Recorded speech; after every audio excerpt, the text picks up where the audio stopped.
The Browns have something new to face as they enter this season. High expectations. Cleveland is coming off a 7-win season, but they'll have a second year of Baker Mayfield and the huge addition of Odell Beckham Jr. to look forward to. Freddie Kitchens talked about the team's expectations yesterday. Take a listen. I want everybody to understand this. Our goal here with the Cleveland Browns, as long as I'm here, will always be to win the Super Bowl. All right? Now, that's the last time I'm going to say that. Just know and make it a given that that's what I believe to my core, is to win the Super Bowl. Now, you don't do that by talking about it, and you don't do that by outside expectations. You do that by putting the expectations on how you prepare on a day-in and day-out basis. If you're not going to jump out of the airplane, don't put the parachute on. And I want people that'll put the parachute on. Put the parachute on. All right, that's good to know. We said expectations there a lot as well. We are joined by Fox NFL analyst Mark Schlereth. Mark, yes. Do you like those comments from Freddie? Well, you know, when you read it, it doesn't give you a lot of context. That's when he says it, you understand what he's talking about. Right. Our expectation here, we want to win Super Bowls. And Freddie Kitchens, I like Freddie Kitchens. He's a great one. I really enjoyed, like, my getting to meet him and talking to the Cleveland Browns and watching them practice and then calling one of their games. I really think that they are one of the most talented teams in football. I don't think there's any question. We both know this, or we all know this, like, character drives talent towards greatness. It's the reverse of that equation is never true. It's never the talent that drives character. You have got that. Talent's not enough to win.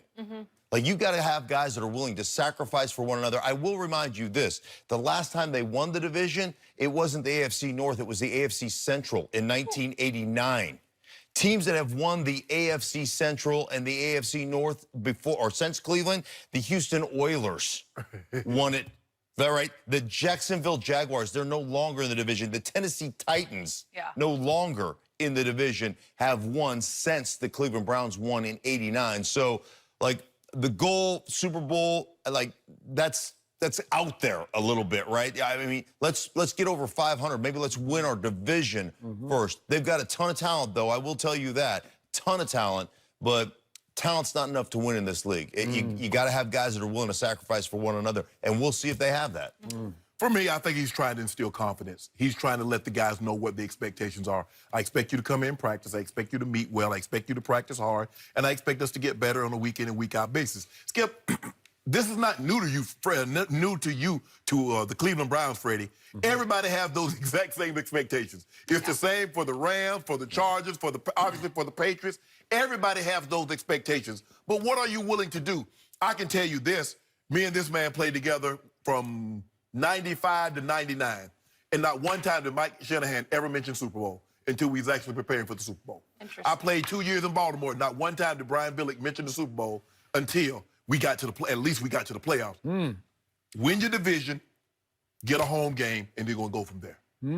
I get it. See, I've been on the parachute. You know, I done jumped out of a plane, Skip Baylor. Like it ain't nothing. As a matter of fact, jumped out of a plane into the stadium at Mile High. That's what I did. I was there. That's what I did. I saw it. What? What a grandstander you are. That's crazy to me. No, I got to make an entrance. I just can't come and walk out there on the field. Everybody can do that. What was this for? For a football game or for... Actually, I went to the ring. I was going into the ring. Okay. Really? Honorary captain. I watched it. Rolled in with the Air Force guy, jumped in. Yeah. That's I would have been more impressed if you had jumped without a parachute. Yeah. Maybe if it had been a pool down there, maybe a 100-foot pool, I might have been doing. Maybe. I will say real quick, with this, there's so many expectations with this team. It is much easier, just human nature, to deal with failure than it is to deal with success. And they feel like a team that had some success last year. They went 7-9. They finished the season pretty strong. People pretty excited about this football team.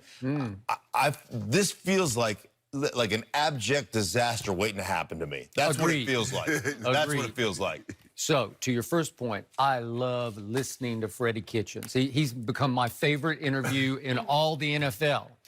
I will love watching these Browns. I would love playing for Freddie Kitchens. I think he'd be a lot of fun to play for until it went south. And then I'm not sure how he would react because Freddie Kitchens is the most astounding phenomenon I can ever remember in all my years covering this league in path to head coach to hot team. Because I'm going to remind everybody, until mid-year last year, when Hugh Jackson, Todd Haley got fired, Freddie Kitchens had never even been a coordinator in this league, not even an offensive coordinator one time. He'd been in the league for 13 years. He spent 11 with the Arizona Cardinals and toiled in obscurity. He was the quarterback coach for a while. Last year, he got maybe almost demoted to running back coach. I don't know, but he was never the coordinator. Right. And obviously, he has never been a head coach in his life. And he is simply the most unknown Alabama quarterback in the history of Crimson Tide football. Am I right? Because I can't remember him. He played for Gene Stallings and Mike Dubose, and he started for 3 years. And when he finished, he had the 5th most completions in the history of the school. It was like pretty good, you know? And he played in 3 bowl games, all minor bowl games. But still, do you remember him? I do Because not. I do not remember Freddie Kitchens playing quarterback at Alabama. And now he doesn't really look like he used to be a quarterback. And so you're like, wow, it's jarring. And so obviously he's never, ever been close to being a head coach. And now he's the head coach of the hottest team in the league. And now he is proclaiming Super Bowl. He's at least talking to where you're leaping to the conclusion. Wait a second, are you talking about winning the Super Bowl? And it's telling to me that you're saying Mike Shannon never even said the term Super Bowl. That Brian Billick never even mentioned Super Bowl, and Freddie Kitchens is just openly saying, hey, I want this on the record right now. I'm not going to say it again, but my goal, as long as I'm the head coach, I want to win the Super Bowl. He didn't say we're going to, but he said he wants to win the Super Bowl. That's pretty outrageous expectations to put on a team that already has too many expectations. But here's the thing.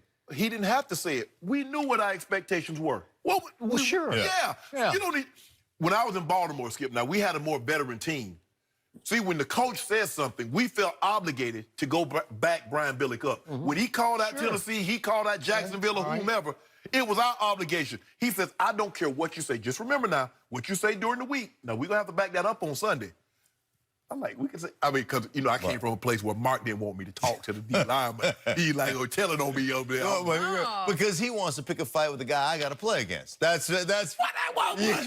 Well, I can't because the guy that he played against want to pick a fight with me. Okay.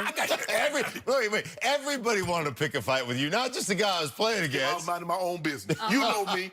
Didn't say a word. I'm going out there to catch a passes. That's all I want to do. Catch a few passes, go back to the sideline, drink my Gatorade. That's what I want to do. They bother me.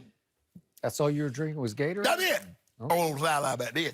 I was in my body back then. You know, Skip, I was doing push-ups on the sideline and everything. I believe that Freddie Kitchens, I don't know, 5, 10 years from now, will look back at his first year as the head coach of the Browns and say, you know what? What was I thinking? I should have tempered the expectations a little bit. I should have low-keyed it coming out of the blocks because Baker's going to talk and Odell's going to talk Super Bowls. It's how they're built. It's how they're made. It's up to me to kind of manage the expectations and keep it to a low roar because I'm the head coach. I can't escalate the expectations, right? Right. Because when he utters those 2 words, Super Bowl, you know what Browns Nation's going to do? Oh, you're gonna afraid leave. we're going to the Super Bowl. We're going to the Super Bowl. Yeah. It don't work like that. Just because he said it, that doesn't mean you're going. Okay. That goes But I agree with you. After Like you said, let's win the division, get ourselves a home. That's what we talked about. We need to win this division, get a home game in the playoffs. Those quotes read worse than they heard. Yeah, absolutely. I read the quotes. I was like, I rolled my eyes like, you got to be kidding me, right? But his then you hear it. passion and I know, it's real. Listen, right, I'm a Freddie Kitchens fan, and I am a fan of the talent and the work ethic and the things that I saw when I was there and the way they had played. Like, I'm a fan of the Cleveland Browns. Baker Mayfield was a guy that I questioned. Baker Mayfield's, he is a great young player. They've got roster-wise, on paper, they have one of the most talented teams in football. But I like to say this. If the games were played on paper, I'd have spent a lot less time laying on an operating table, right? They're not played on paper. No. Huh. No. Yeah. They will be watched this You didn't season. get a paper cut from that guy over there, right? No. Yeah. He injured me. Yeah, I did. I I'm did sorry, knock it him went out the other this way. season. That's Yeah. right. Oh, that's right. Wow. Get out of my way. Okay. You gotta get out of Made my up way. a little I'll bit. put some Rydell on your cheek, bud. Good to know. No, that cast on his wrist, and he was pull. Alex said, "No, you can't let you pull. You can't injure our players." And once I started to pull, there was no stop until I hit something. Okay, I don't have brakes. Like a runaway truck. Did you hold it against him through the offseason? No. No? No. Okay. Okay, I'm glad to see we're That was okay here. that was in '95, and then next year I'll come back, you know, do what we did, and then we 2 back-to-back, Yeah. you know. Maybe because it ended that way. That always helps. Mark, thank you so much for Thank being you. here, as always. Is Big Ben done as an elite quarterback? We will discuss his future next.